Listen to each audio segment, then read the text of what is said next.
ክርስቶስ የጥናት ጉዳይ የትምህርት ጉዳይ ሳይሆን ክርስቶስ የመገለጥ ጉዳይ ነው። ማንም ሰው ኢየሱስን አንብቦ አይረዳውም፣ ተገልጦለት ግን ይድንበታል። በመረጃ አይምሮ ይሞላል፣ በመገለጥ ሕይወት ይድናል። የኃይል አቅርቦት ከጽዮን ዛሬ ቁጥር የለሽ ኃይል፣ ገደብ የለሽ ጉልበት፣ የሚቋቋመው የሌለ ሁሉን ግን የሚረታ የእግዚአብሔር ኃይል በሕይወታችሁ ላይ ይለቀቃል። The source of every power is God himself. እግዚአብሔር ኃይሉን በሚያመጣበት በሚገልጥበት ጊዜ የምታውቀውን ነገር ሳይሆን የማታውቀውን ነገር ይገልጣል። ትርህና ምርኩዝ የሚለው ቃል ምርኩዙ በእግዚአብሔር ላይ የሚደገፍበት ነው። በትሩ በጠላቶቹ ላይ የሚገዛበት ነው። የዚህ ሁሉ ደግሞ መጠቅለያው እግዚአብሔር ከእርሱ ጋር አለ።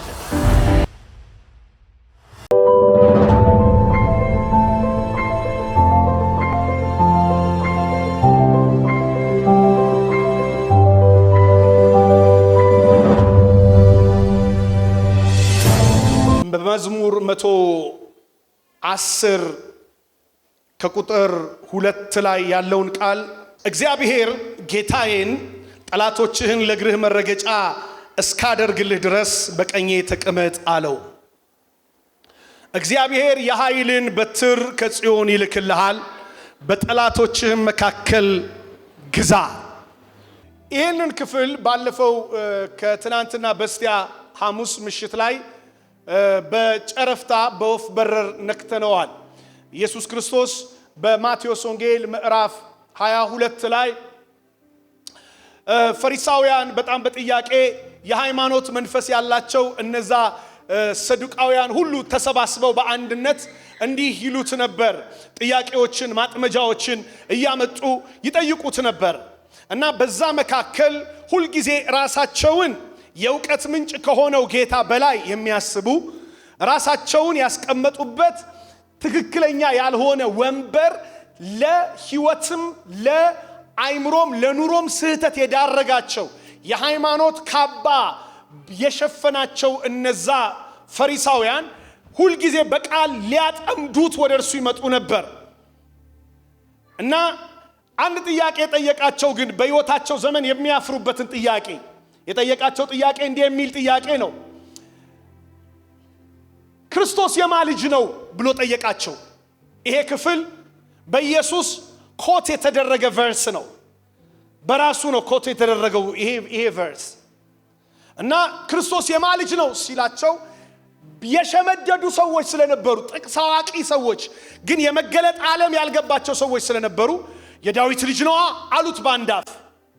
ሲሉት ኢየሱስ ከመዝሙር 110 ቁጥር 1 ላይ አነሳና እንደዚህ አላቸው፣ ክርስቶስ የዳዊት ልጅ ከሆነ ዳዊት የክርስቶስ አባቱ ከሆነ እንዴት ታዲያ ዳዊት በመዝሙሩ ጌታዬን ጠላቶችን የእግር መረገጫ እስካደርግልህ ድረስ በቀኜ ተቀመጥ አለው ብሎ እንዴት ዘመረ? በመንፈስ ዘመረ ነው ያላቸው። በመንፈስ ጌታዬ ብሎ ከጠራው እንዴት ልጁ ይሆናል አለ።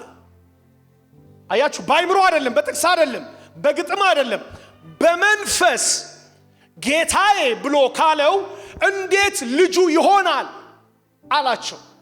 የዛን ሰዓት ላይ ፈሪሳውያን ይመልሱት ዘንድ የማይችሉት ጉዳይ ስለሆነባቸው ሁሉም በአንድ ድምፅ ጸጥ አሉ፣ መልስም ሊሰጡት አልቻሉም ይላል። ለምን?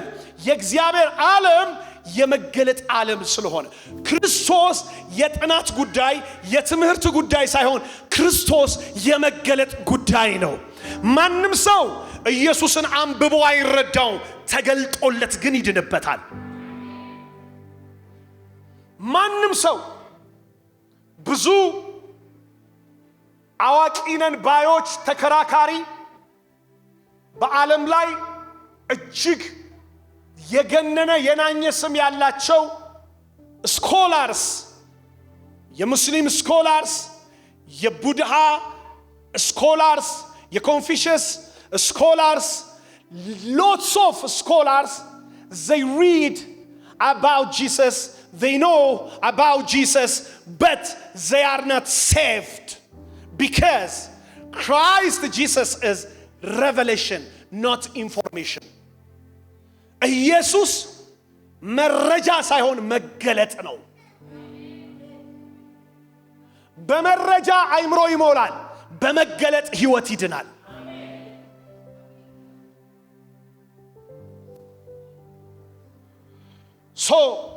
ይሄ ክፍል ከዛ ጋር የተያያዘ ቢሆንም ነገር ግን ቁጥር 2 ላይ አጠቃላይ ለክርስቶስ አካል የሚሆን ሙሉ ፕሮፌቲክ ወርድ ስለሆነ እዛ ክፍል ላይ እንደዚህ ይላል፣ እግዚአብሔር የኃይልን በትር ከጽዮን ይልክልሃል፣ በጠላቶችህ መካከል ምን በል ግዛ። በማ መካከል? በጠላቶችህ መካከል። እስኪ አንድ ሰው አሜን ይበለኝ። በማን መካከል? በጠላቶች መካከል ምን በል ግዛ። በሚወዱ መካከል መግዛት በጣም ቀላል ጉዳይ ነው። በሚጠላህ መካከል መግዛት ግን አንድ ታላቅ ጉዳይ ነውና እግዚአብሔር የምትገዙበትን ኃይል ከጽዮን ይለቅላቸዋል። ይሄንን ጊዜ የምናነሳው የኃይል አቅርቦት ከጽዮን በሚል ነው። የኃይል አቅርቦት ከጽዮን አሁን አይታችኋል። ኢትዮጵያ በሚቀጥለው መስከረም ወር ላይ ልታስመርቅ ያለው የህዳሴ ግድብ የሚያመነጨው ኃይል ይታወቃል።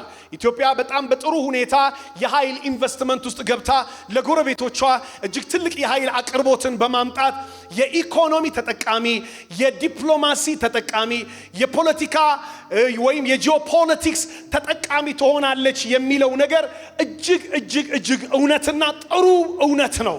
ግን የሚያመነጨው ይታወቃል፣ የሚያጥረው ይታወቃል።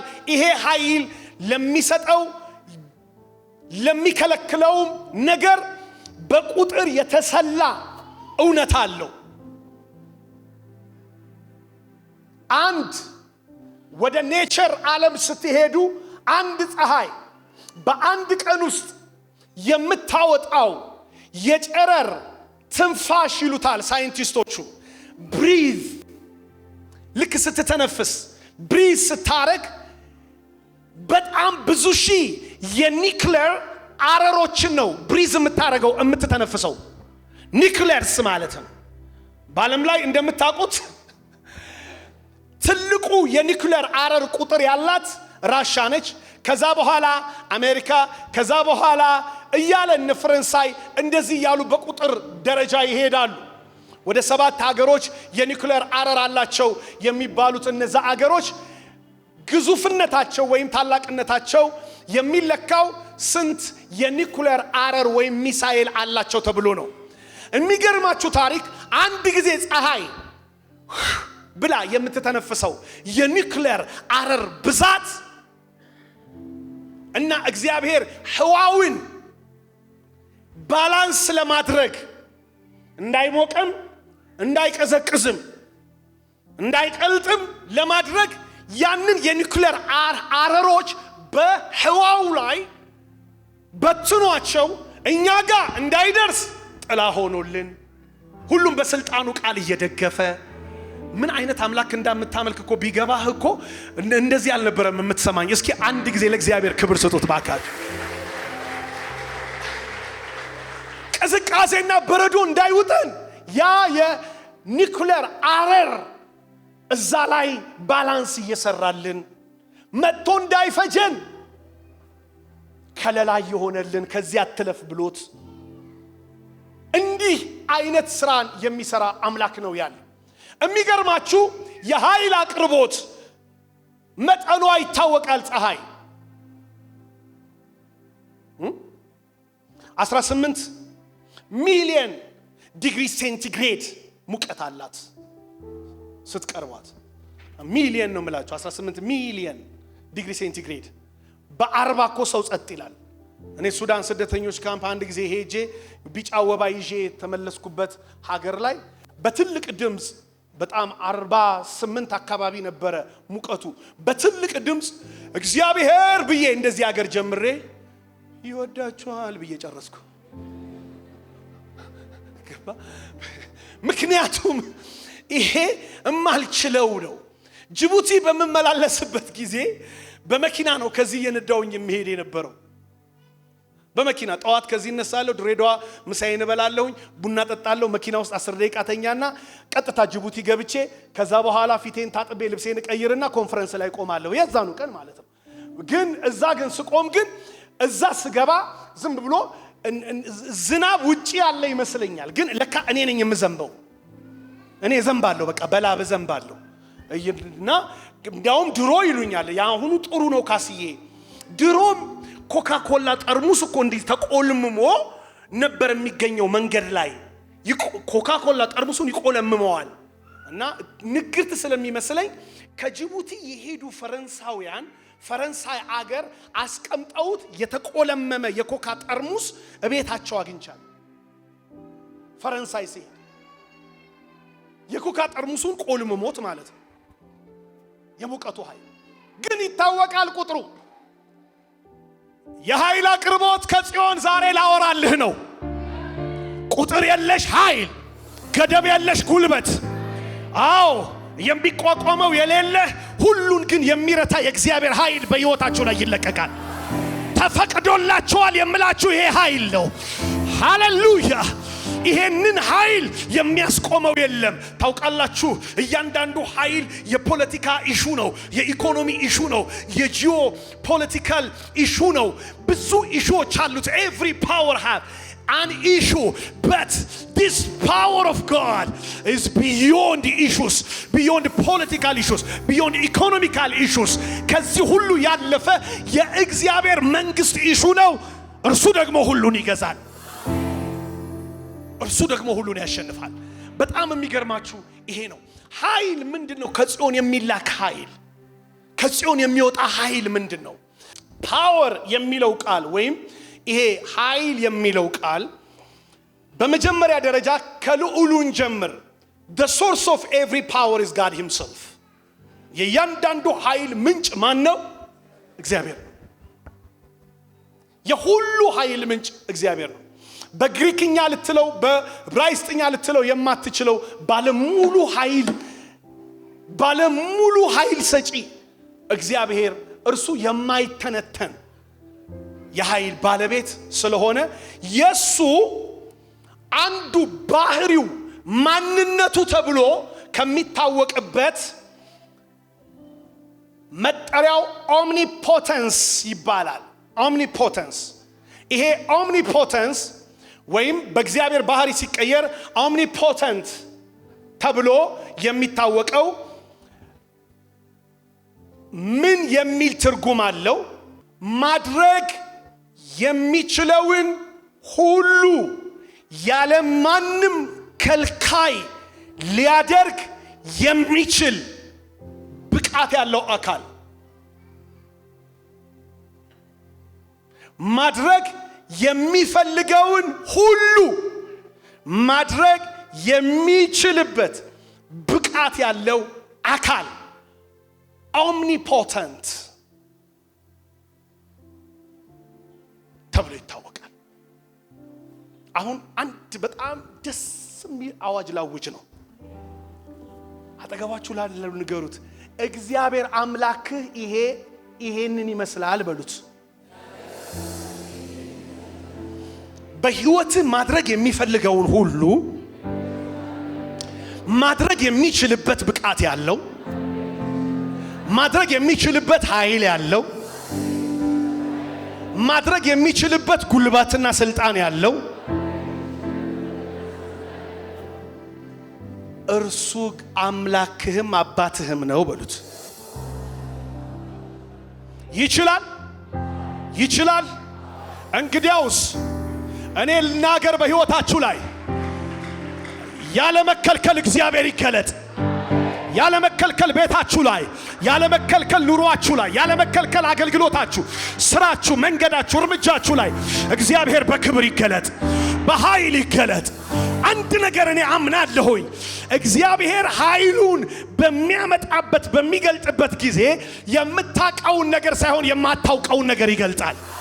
የማታውቁትን ኃይል፣ የማታውቁትን ክብር፣ የማታውቁትን ጸጋ፣ የማታውቁትን ብቃት፣ የማታውቁትን ዓለም እግዚአብሔር ስቦ ያመጣዋል። ኦምኒፖተንት ጋድ የምንለው ለዚህ ነው። ኦምኒፖተንት ጋድ የምንለው ለዚህ ነው። የኃይል ሁሉ ባለቤት። ለዚህ ነው የፈለገ ነገር ቢሆን ዳዊት በብዙ ከበባ ውስጥ ባለበት ጊዜ እግዚአብሔር አንድ ጊዜ ተናገረ ነው የሚለው። አየኸው? አንድ ጊዜ ተናገረ። እግዚአብሔር አንድ ጊዜ ተናገረ። እግዚአብሔር አንድ ጊዜ ተናገረ። ዓለም ሁሉ በየሰከንዱ ሲናገር እልፍ ሲያወራ፣ እግዚአብሔር ግን አንድ ጊዜ ተናገረ። ዳዊት ኃይሉ ገብቶታል፣ ማንነቱ ገብቶታል እግዚአብሔር።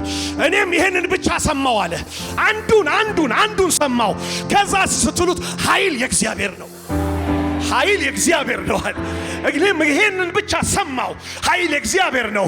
አየህ፣ ትናንትና ላይ ብዙ ሰዎች፣ ብዙ ሁኔታዎች፣ ብዙ ጠላት፣ ብዙ ነገሮች፣ ብዙ ሲቹዌሽን ሰርከምስታንስ በሕይወታችሁ ላይ ተናግረው ሊሆን ይችላል። ኃይሉ ከገባችሁ ግን እነሱን የምትሰሙበት ጊዜ ሳይሆን፣ እነሱን የምትቀበሉበት ዘመን ሳይሆን፣ ከነሱ ጋር ዲል የምታደርጉበት ሲቹዌሽን ሳይሆን ኃይል የእግዚአብሔር ነው ብላችሁ አንዱን የእግዚአብሔርን ድምፅ ለዘላለም ትሄዱበታላችሁ። በአንዱ ድምፅ ለዘላለም ትገዛለህ። በአንዱ ድምፅ ለዘላለም ትኖራለህ። በአንዱ ድምፅ ለዘላለም ጠላቶች ላይ ትሰለጥናለህ። መጽሐፍ እንደዚህ ነው የሚለው። እግዚአብሔር አንድ ጊዜ ተናገረ፣ እኔም ይህንን ብቻ ሰማው።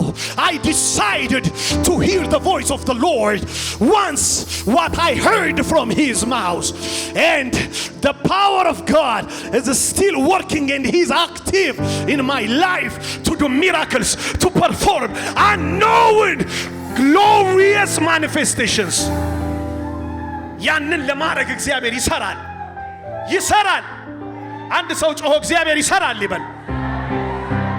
ኃይል እግዚአብሔር ነው በሉ እስኪ። በየትኛውም ሲቹዌሽን no matter what your condition, no matter what your situation, no matter what you are surrounded by your enemies, live it. ኃይል እግዚአብሔር ነው። ኃይል እግዚአብሔር ነው። ነካርገውና አጠገብ ላለው ሰው ንገረው፣ ለየትኛውም የህይወት እንቅስቃሴ በቂ ኃይል እግዚአብሔር አለው በሉት። ከበቂም በላይ የሆነ ኃይል አለው በሉት። ከበቂ የሆነ አቅርቦት አለው። ኢየሱስ ጌታ ነው። እኔ በጣም ደስ የሚለኝ ነገር ልንገራችሁ። አሁን እንግዲህ በተለያየ ሁኔታ የኃይል አቅርቦት አለኝ ስትሉ ካቅማችሁ በላይ ከጠየቃችሁ አንድ ሀገር አምሶሪ ነው የምትሉት።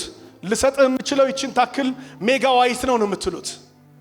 ይሄናል ሜጋባይት ኤሌክትሪካል ፓወር ነው ልሰጥህ የምችለው ነው የምትሉት። ከዛ በላይ አትችሉም፣ ካላችሁ በላይ አትችሉም። እግዚአብሔር ግን ለየትኛውም የህይወታችሁ እርምጃ ከበቂ በላይ ኃይል አለው። ከአይምሯችሁ ውስጥ ላወጣችሁ ነው። እግዚአብሔር ሊነቅላችሁ ነው። ከጓደኞቻችሁና ከተከበባችሁበት አሪፍ ከምትሉት ሰርክል እግዚአብሔር ያወጣና ራስ ውስጥ ይከታችኋል። የኔ ነገር የሚፈጸመው እግዚአብሔር አምላኬ ጋር በቂ ኃይል ለዛ የሚሆን ሪሶርስ ስላለ ነው የሚል አንድ ሰው አጨብጭቦ አሜን ይበለኝ። መታመንህን ጠላት ይስማ። መታመንሽን ሰዎች ይስሙ። መደገፍህን ማን ካንተ ጋር እንዳለ፣ ማን ካንቺ ጋር እንዳለ አውራለት። ኃይል የእግዚአብሔር ነው በል። እግዚአብሔር አንድ ጊዜ ተናገረ። ምን ብሎ ተናገረ? ዳዊት ፐርሰናሊ የሰማው እውነት ነው። ምን ብሎ አወራ? እግዚአብሔር ለዳዊት ነው የሚያውቀው። እግዚአብሔር አንድ ጊዜ ተናገረ፣ እኔም ይህን ብቻ ሰማው አለ። ምን ብሎ ነው የተናገረው ብላችሁ ስትሉት፣ ይሄማ የኔ የግሌ ነው። ላንተ የተናገረህን ነገር ራስህ ተናገር። ከዛ ጮህና እንደዚህ በል፣ ኃይል እግዚአብሔር ነው። ዳዊት እንዲህ ነው የሚመልስልህ። እግዚአብሔር አንድ ጊዜ ተናገረ፣ እኔም ይህን ብቻ ሰማው፣ ኃይል እግዚአብሔር ነው ይላል። ኃይል የሚለውን ይሄንን ኦምኒፖተንት የሚለውን ሌላ የግሪክ ሁለት ቃሎች አሉ በጣም የሚገርሙኝ። ዱናሚስ የሚለው ይሄ ቃል አጠቃላይ ኃይልን የተሸከመ ቃል ሲሆን ትርጉሞቹ አንደኛው ብቃትን መላበስ የሚል ነው። ብቃትን መላበስ ማለት ለአንድ ድርጊት ስትነሳ የምትፈልገውን አቅም ስታገኝ ብቃትን ተላብሰሃል። ያንን ድርጊት በብቃት ለመፈጸም ትችላለህ ማለት ነው። ሁለተኛው ኃይልን መልበስ ማለት ነው። ፐርሰናላይዝ አድርገው ኃይልን ስትለብስ ጌታ ኢየሱስ ትዚላችሁ ከሆነ ኃይልን እስክትለብሱ ድረስ ከኢየሩሳሌም ምን አትበሉ አትውጡ ከኢየሩሳሌም እንዳትወጡ ምን እስካታረጉ ኃይልን እስክትለብሱ ድረስ ይሄ ፐርሰናላይዝ የምታደርገው ኃይል የምትቀበልበት መንገድ ሌላኛው የምታስተላልፈው ለሌላ የምትሰጠው the sharing power እሱ ነው ይሄንን በቀላል ምሳሌዎች ቶሎ ልንገራችሁ ለምሳሌ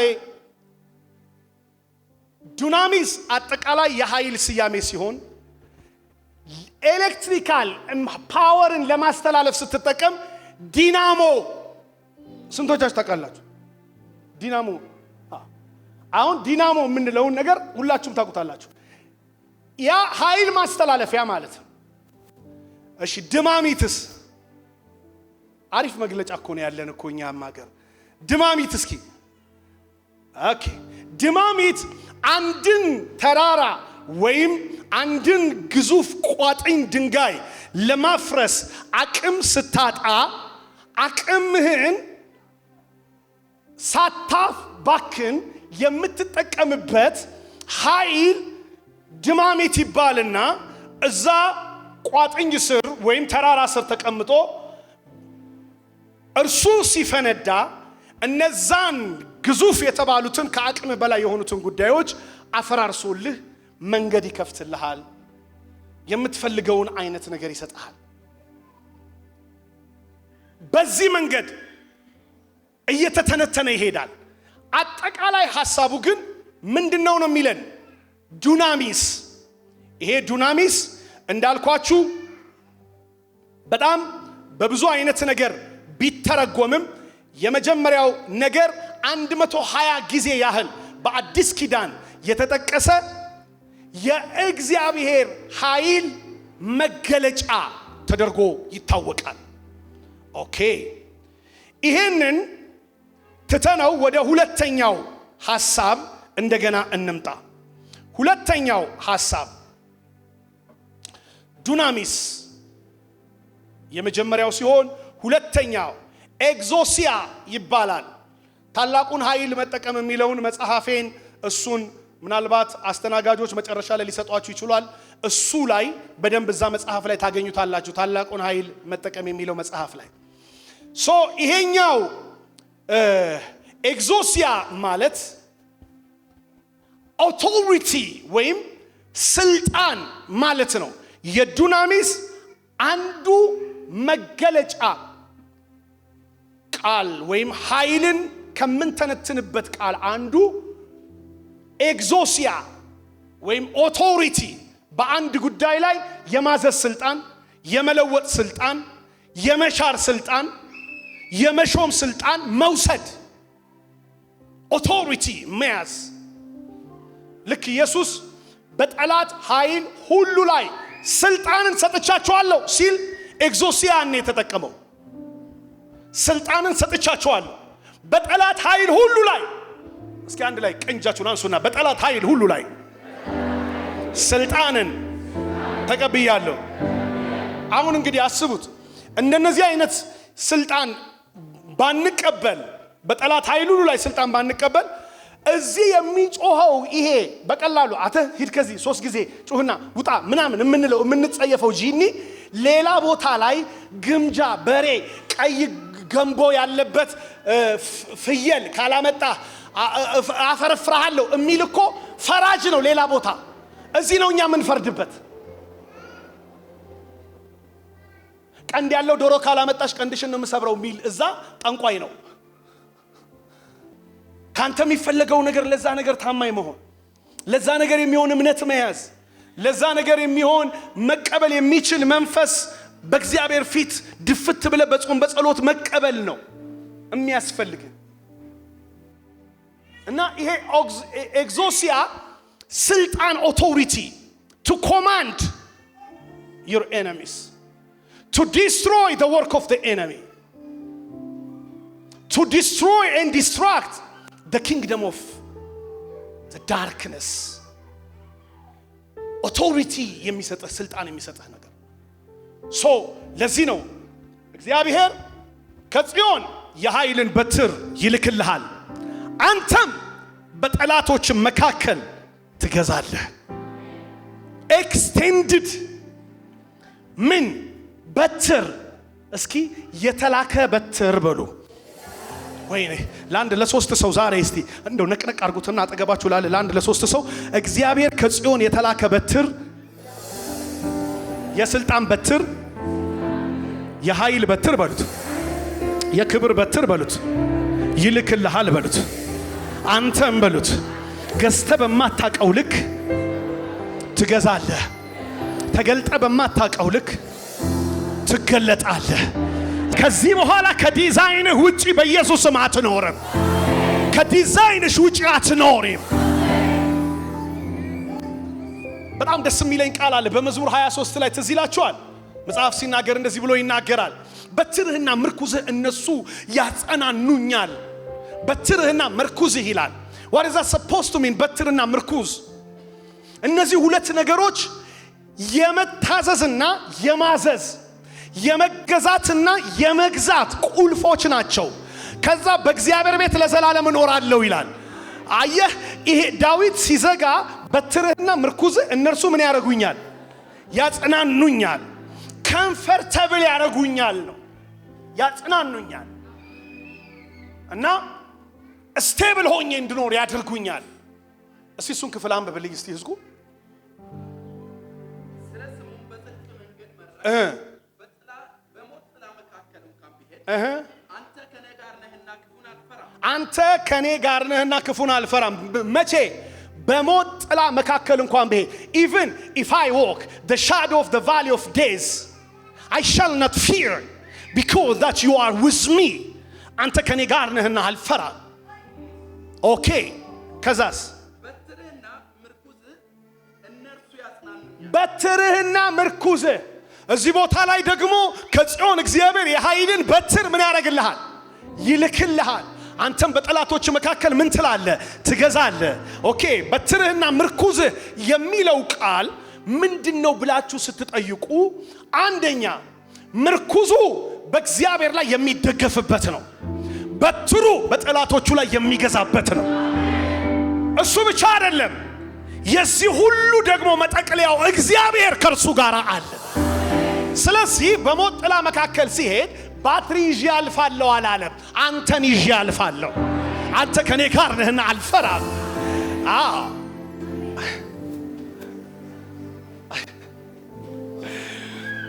በጣም ፈሪ ስትሆን ምንም ነገር አያበረታህም እውነተኛ አማኝ ስትሆን ደግሞ ምንም ነገር አያስፈራህ እና በጣም ልጁ ፈሪ ነው ጨለማና ከዛ በኋላ ምን ይሆናል መሰለ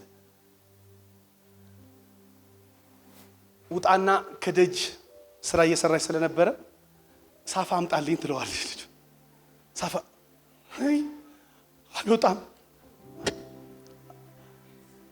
አንተ ወንድ ሆነህ እናቶች ሲያበረቷቸው እንደዚህ አይደል ቃሪያ ስትበሉላቸውና ደፋር ስትሆኑላቸው በጣም ነው ደስ የሚላቸው እናቶች እና ወንድ ሆነህ አለችው እናት ማታ ማታ አይደለሁም አልወጣም ከዛ እንደገና በመንፈሳዊ ነገር ልታበረታው ፈለገች እናት በመንፈሳዊ ነገር ልታበረታው እንደዚህ ያለችው ኢየሱስ እኮ ውጪ ያለ በጨለማው ውስጥ እኮ ጌታ አለ አለችው አለ አላት አዎ ጌታ አለ ከዛ ሮጦ ሄደ መስኮቱን ከፈተና ጌታ ሆይ ሳፋውን አቀብላት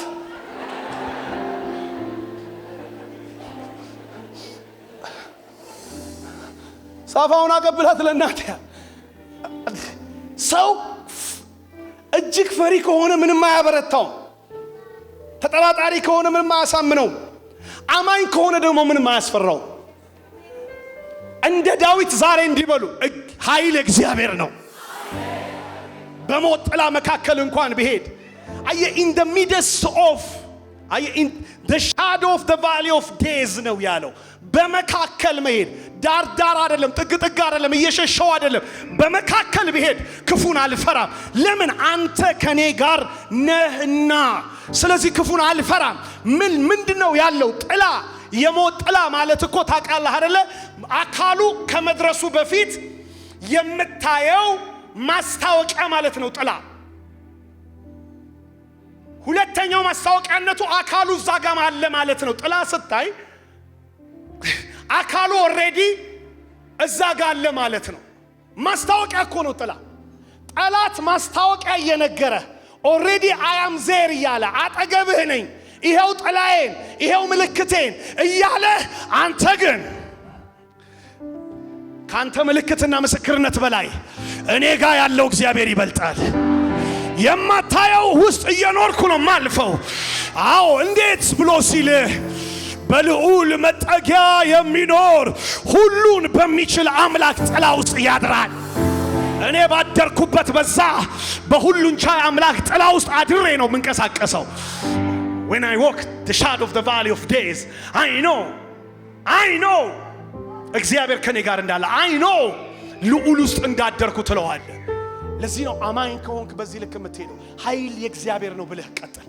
በዚህ ወር አንድ ነገር እያላችሁ ስሩ፣ አንድ ነገር እያላችሁ ተማሩ ተማሪዎች፣ አንድ ነገር እያላችሁ አገልግሉ አገልጋዮች፣ አንድ ነገር እያላችሁ ተንቀሳቀሱ።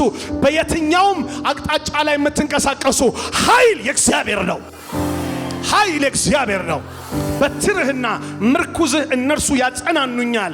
ከዛስ ለዘላለም በአንተ ቤት ምን አደርጋለሁ? እኖራለሁ። በቃ እቀጥላለሁ ማለት ነው። እኖራለሁ ማለት እቀጥላለሁ ማለት ነው። እኖራለሁ ማለት እወዘፋለሁ አይደለም እኮ። እኖራለሁ ማለት እኮ እቀጥላለሁ። እየሰራሁ እቀጥላለሁ፣ እየተባረኩ እቀጥላለሁ፣ እያገለገልኩ እቀጥላለሁ፣ እየተቀባሁ እቀጥላለሁ፣ ከፍ እያልኩ እየገዛው እቀጥላለሁ። እግዚአብሔር ከጽዮን የኃይልን በትር ይልክልሃል፣ አንተም በጠላቶች መካከል ትገዛለህ አለ። ይሄንኑ ኃይል አሲዞ ነው ኢየሱስ ደቀ መዛሙርቱን የላካቸው። ሂዱ፣ እኔ እስከ ዓለም ፍጻሜ ድረስ እኔ ከናንተ ጋር ነኝ። አዎ እንደ በግ በተኩላዎች መካከል እልካችኋለሁ። የተላከ በግ ግን አይበላም።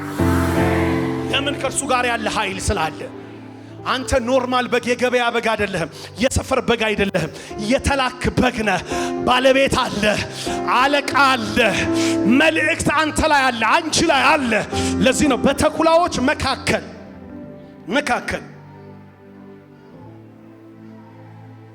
እልካችኋለሁ። በዚህ ወር ላይ በዚህ በረከት ነው መባረካችሁ። ይህንን ቪዲዮ እስከ መጨረሻው ስለተከታተላችሁን እናመሰግናለን። ሌሎች የምንለቃቸውን ቪዲዮዎች በፍጥነት እንዲደርሳችሁ ላይክ፣ ሰብስክራይብ በማድረግ እንዲሁም የደውል ምልክቷን በመጫን ለሌሎች እንዲደርስ ሼር በማድረግ አብራችሁ እንድታገለግሉ በጌታ ፍቅር እንጠይቃችኋለን። ውድ የቲቲቪ ወርልድ ዋይድ እና የግሎሪ ዞን ሚዲያ ዩቲዩብ ቻናል ቤተሰቦቻችን ከእናንተ በሚደርሱን ምስክርነት እጅግ እየተባረካችሁ እንደሆነ እርግጠኞች ነን። በእግዚአብሔር ሰው በፓስተር ካሳሁን ለማ ላይ በሚሰራው በእግዚአብሔር ቅባት፣ በመዝሙሮቹ፣ በትምህርቶቹ፣ በመጽሐፍቶቹ፣ በኃይል አገልግሎቶቹ እንዲሁም በቃለ መጠይቆቹ በሁሉም አገልግሎት የተባረካችሁበት በሀገር ውስጥም በውጭ ሀገርም የምትገኙ ሁሉ በዚህ የእግዚአብሔር መንግስት አገልግሎት ላይ ከጎናችን በመቆም የወንጌል ሥራ አብራችሁን ለማገልገል በስክሪኑ ላይ ባሉት የባንክ አካውንቶች መባ፣ አስራት፣ የፍቅር ስጦታችሁን በመስጠት የበረከቱ ተካፋይ ይሁኑ። እንዲሁም ከሀገር ውጪ ለምትገኙ ቅዱሳን በጎፈንድሚ አካውንት በስጦታችሁ ማገልገል ትችላላችሁ። ለጥያቄ ሁሉ ኢየሱስ መልስ ነው። ቲቲቪ ወርልድ ዋይድ እና ግሎሪ ዞን ሚዲያ